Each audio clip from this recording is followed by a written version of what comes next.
Welcome to the Explainer. Today we are absolutely tearing into a dark, high-stakes cinematic journey filled with magic, brutal betrayal, and just absolute destruction. We're diving headfirst into a gritty fantasy epic that asks a genuinely terrifying question. What actually happens when insurmountable grief and trauma are suddenly armed with the power to end the world?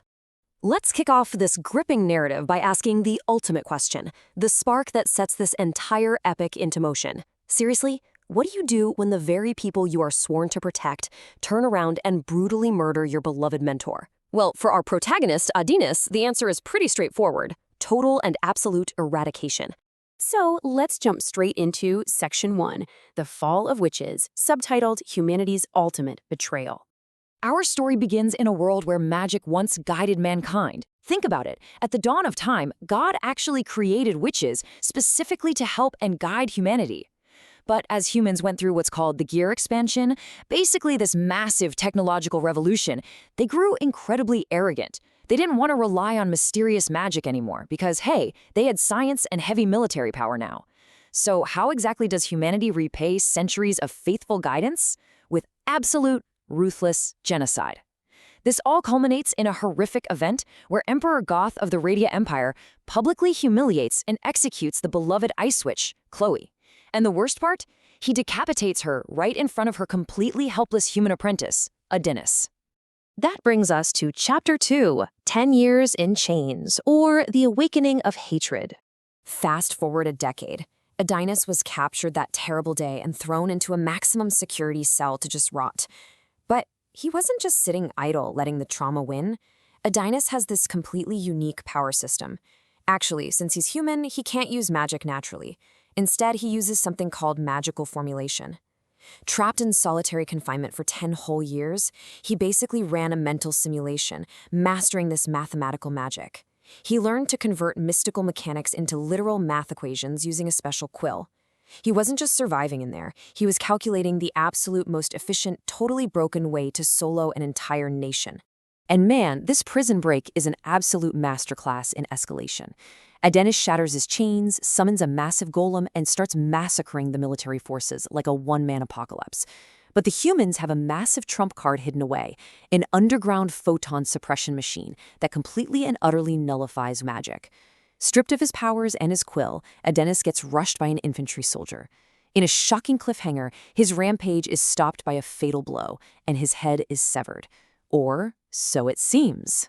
Which leads us to Section 3, the Lunar Resurrection Twist, the Moon Sanctuary. In a twist that completely shatters his reality, Adinis doesn't die. He actually awakens in a hidden sci-fi sanctuary on the moon. Get this, the soldier who killed him was actually a witch named Anna in disguise, faking his death to sneak him out. It turns out the surviving witches fled Earth 10 years ago using a discarded human transfer device and built a sanctuary on the moon called Luna. And here's a wild lore drop for you. Witches aren't born normally. They come from a sacred myth tree. And since humans burned all those trees on Earth, this lunar tree is literally the very last one in existence. The crucial point here is they rescued Adinis because they need his pristine memories of Chloe to transfer into a myth tree fruit, which is the only way to resurrect her. But human emotions are complicated, right? During the ritual, Adinis' subconscious just completely takes over. He realizes he absolutely refuses to drag his beloved master back into a cruel, hateful world that murdered her in cold blood. This deep protective rejection completely alters the magic. Instead of Chloe, the fruit resurrects Droka, a naive, super peace-loving witch who had actually just died trying to help him escape the prison. Moving on to Section 4, Betrayal and Escaping Luna, the Human Invasion. This miraculous resurrection is immediately cut short because the horrors of Earth have followed them to the stars. Adinis had secretly left a tracking chip active, meaning the Radia Empire's heavily armored cyborg troops, led by Commander Yamato, teleport directly onto the moon. As they invade, we see this massive ideological clash take center stage. It's like looking at two completely opposite sides of the same coin. Adinis looks at humanity and sees irredeemable monsters. He wants absolute vengeance for Chloe.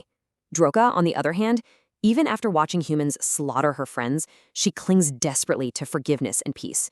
She just wants to break the cycle of violence. Sadly, peace isn't an option today. The battle is an absolute massacre. Droga desperately tries to stop the bloodshed with her Mandrake of Love spell, paralyzing Commander Yamato and begging him to retreat. But Yamato, fueled by sheer, terrifying willpower, literally breaks the magical hold and beats her to the ground. That's when Adinas steps in. He brutally executes Yamato and then does something incredibly ruthless. He cuts off Yamato's head, steals his voice, and tricks the human's teleportation system into pulling him and Droga back to Earth, coldly leaving the surviving witches on Luna behind to burn. Welcome to Section 5, Humanity's Ruined Wasteland, Earthly Horrors.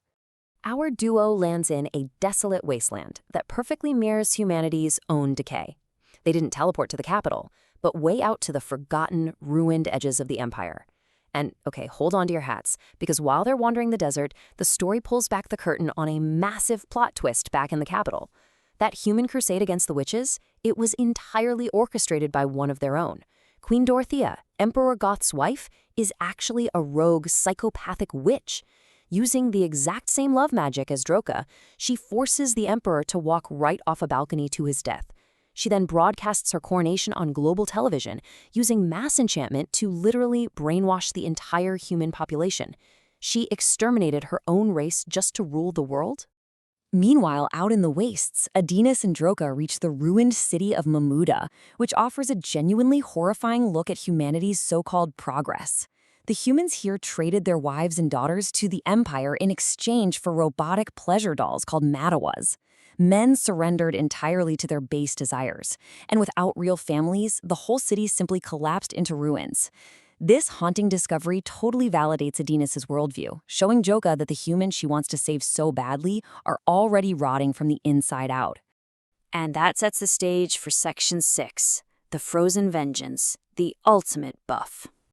This brings us to a brutal, insanely high-stakes battle against Queen Dorothea's cybernetic enforcer. This walking nightmare of a cyborg named Shiragi tracks them down and ambushes them. Attacking with a crazy swarm of floating mechanical hands, he easily overpowers the dentist, pinning him to a wall and completely interrupting his magical formulation. And then, pure horror ensues. Realizing Droga physically resembles Queen Dorothea, Shiragi viciously tortures her, actually tearing her eyes out. The sheer terror of this pushes Adinas to his absolute psychological limit, forcing him to watch history repeat itself as yet another witch he cares about is mutilated right in front of him. Even while bleeding out and blinded, Droga delivers this unbelievably powerful plea. She tells him, "I don't expect you to forgive the humans, but if you continue this path of revenge, you will end up destroying your own heart." It perfectly captures the emotional core of this dark fantasy epic. She doesn't want Adinas to become the very monster he is fighting.